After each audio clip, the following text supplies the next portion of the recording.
Hi. In this video, I show you how to join the split storage boxes. First, measure the right amount of 10-minute epoxy glue.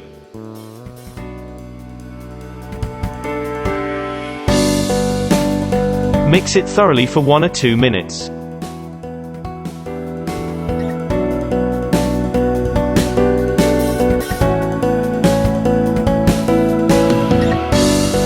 Put a small amount to the seam of 1/2.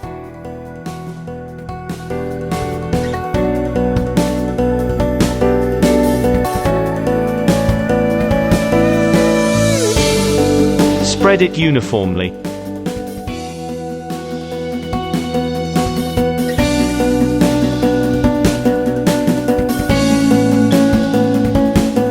Press the two halves together and align them carefully.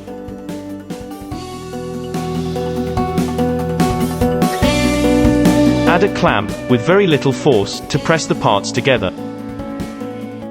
Add Kapton tape at the rim for additional stability.